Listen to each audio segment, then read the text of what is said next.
In 1876, Mark Twain published his famous novel, The Adventures of Tom Sawyer. The novel has been constantly challenged, and in the novel, Tom is what might charitably be described as a rapscallion or scamp. He lies, cheats, steals, wins a Sunday school prize by fraud, etc. Tom ends up wealthy and admired by the community, while his well-behaved and honest brother Sid is last seen being literally kicked out the door.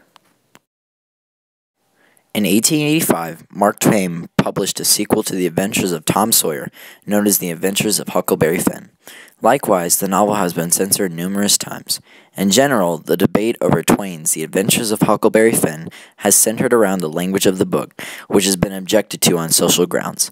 Yielding to public pressure, some textbook publishers have substituted slave or servant for the term that Mark Twain uses in the book, which has been considered derogatory to African Americans. In 1945, George Orwell published arguably the greatest novel of all time, in my opinion, of course. Orwell beautifully portrays Animal Farm as an allegory for the rise and decline of socialism in the Soviet Union and the emergence of the totalitarian rule of Stalin. It was banned in the USSR until the 1980s for being anti-communist, but also banned in the USA for the communist text in its introduction. The story got 2 hooves up. In 1951, J.D. Salinger published his epic novel, Catcher in the Rye. The book was originally banned due to obscene language, sexuality, and because it wasn't appropriate for youth. In 1953, Ray Bradbury published Fahrenheit 451, the novel we are currently reading in language arts. The book has been challenged for several reasons: offensive language, content, and questionable themes. Overall, I think the book is on fire! In 1960, Harper Lee published her first and only famous book, To Kill a Mockingbird. The story contains several examples of racism, violence, and offensive language. Apparently, the people who did censor the book thought it wasn't a sin to kill a mockingbird. In 1970, Judy Blume published Are You There, God? It's Me, Margaret. Due to its relatively frank treatment of adolescent sexuality and religion, this book is one of the top 100 most frequently challenged books at libraries, according to the American Library Association.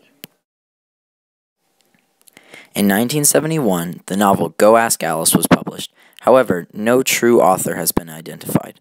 Since its publishing in 1971, Go Ask Alice has become one of the most challenged and banned books of all time. Due to its frequent and strong references to sex, heavy drug usage, and teen pregnancy, libraries and schools across the country have banned the novel as it sits at number 23 on the American Library Association 100 Most Frequently Challenged Books from 1990 to 2001. If you're looking for the real author of the book, just go ask Alice. In 1993, Lois Lowry published The Giver, yet again another challenged book. The book has been challenged on the grounds that it is concerned with murder, suicide, and the filth of motherhood and adolescence. I just say, who gives? In 1997, J.K. Rowling published one of the most controversial and challenged books of all time, the Harry Potter series.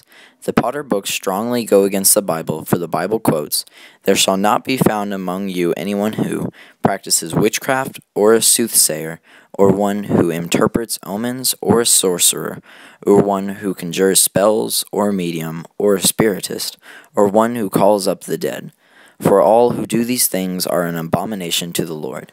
In the end, I think we should just avada kedavra all the naysayers.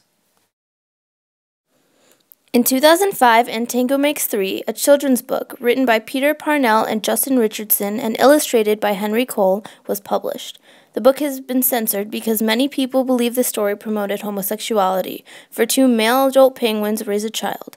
In the end, Tango Makes Three and censorship makes zero. In 2008, Suzanne Collins published The Hunger Games. The novel was censored for several reasons: language, violence, and political beliefs. In my opinion, you should just read the book, and remember, may the odds be ever in your favor.